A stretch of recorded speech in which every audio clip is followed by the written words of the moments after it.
everybody. I'm Stephanie. I want to say, and I'm an alcoholic because too much AA. Yeah, I'm really so grateful for all of you coming out today and like taking the time out of your lives to listen to us, and it makes me feel really special. And you know, this is my chance. Writing this story was my chance to give my little girl a voice.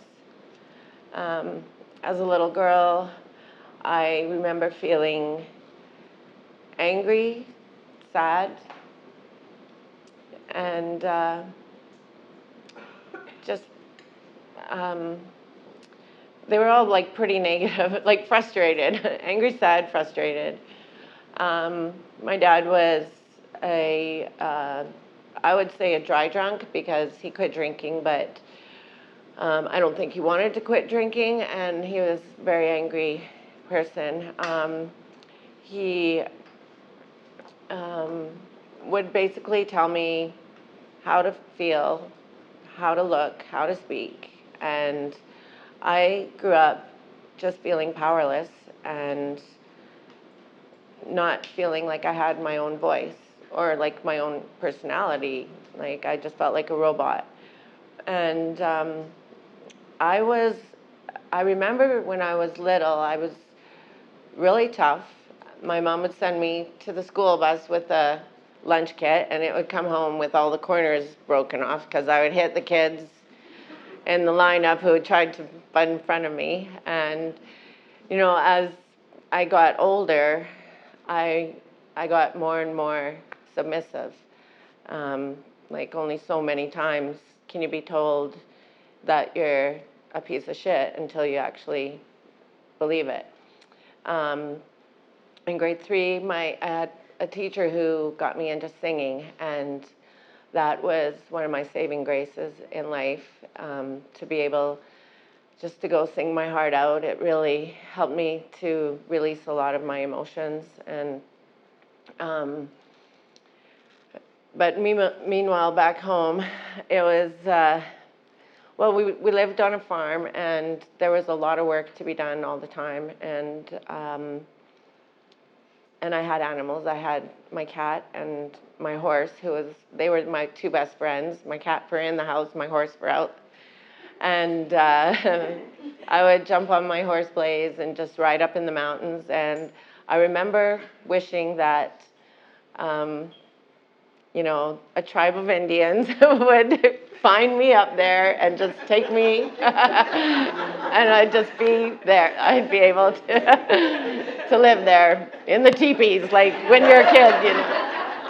When you're a kid, that's what you think it is, right? So, but I always did want to be like a little Indian girl, and and I do feel like I am. Maybe in a past life I was. Anyways, my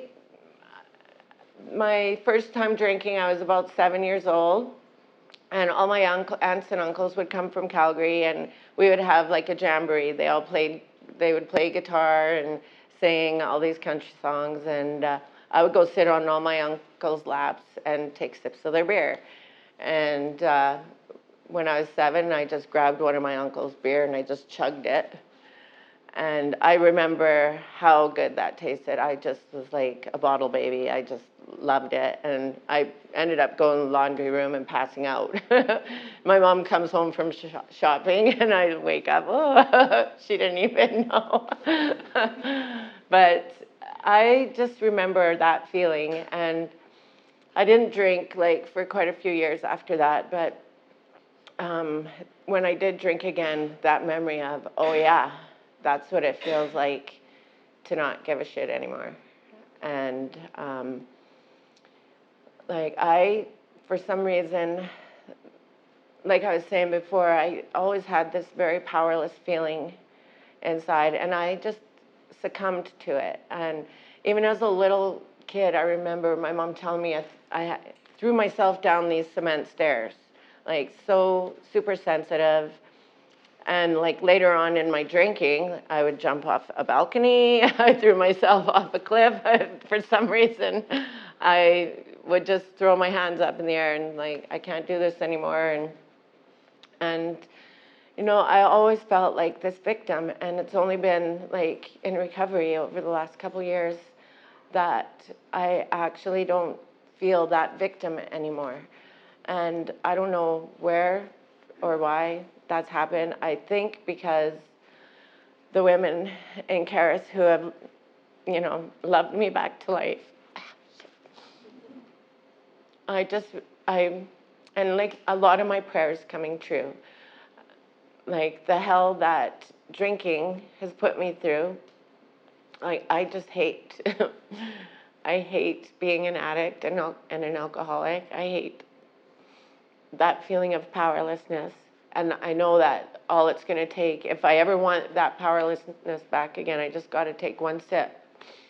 Because that's all it takes to get people back out into addiction.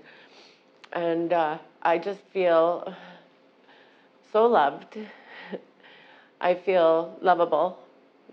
And like writing my story, it's helped me just embrace that little girl who didn't feel lovable, and embrace her, and reading other people's stories, seeing their little girl that needed hugs and stuff. And that's our humanness, and it's nothing that we need to hate ourselves over. And I just learned this, and I'm going to be 52 in a week. Like, it's unfortunate that I had to go through all of those years just, with the self-loathing and thinking that I needed, to disappear into my addiction. And, hopefully somebody who's looking for answers, not answers really, but I don't know. I'm just hoping that something in this book will, help somebody just to feel a little bit more acceptance of themselves. And like my last couple months drinking, I really didn't feel like I would survive it either. My counselor and I, like, she didn't think I would either. And I remember about 4 months before I came into Caris, I got the phone call that I was on the list, right? And I remembered being out drinking and drugging and just thinking that, I don't know if, like, I had to phone once a week, and like, I hope I survive to call them next week, because it was that bad. And but when I did get that first phone call, the hope awakened in my life. When I heard about Caris and what they would do, like that I could go live there, and I just remember, before I heard about Caris, I remember wishing to myself, I wish that somebody would just hold my hand and just tell me what to do. It's like what about Bob, right? Like baby steps, just someone to tell me what to do next, because I didn't know what to do. And that's what Caris did for me. Hold my hand and, now just do this, Stephanie. And every little thing that people helped me with was exactly what I needed. And I just can't believe that a place could be this complete, like, to help me and just get in every little nook and cranny that other treatment centers had lost, right? And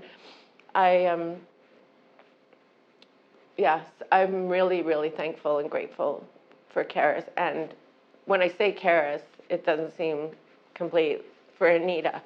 And, that tunnel and seeing the light at the end of the tunnel. Yeah. And like all the beautiful ladies who work here, and I felt genuine love from everybody who works here and comes here. Kelly teaching us how to do that. Self-defense. I was like, that was really what I needed. And I don't know what else I really want to say today. The Dream Project, um, being able to record a song, that was my dream. And like within a week, I was up in the recording studio recording a song. Graham, you were just like, you just came and just did it. Like, I couldn't believe it. It's like, how's the song go? And then he helped me change a few parts and made a beautiful song out of it. And just being like, I put in the book, like a man who I could trust. Because those don't come along very often. Well, not in my life, they hadn't. And my mom for the endurance of the journey. And like I had a bunch of years sober and went back out when my son was 10. And that was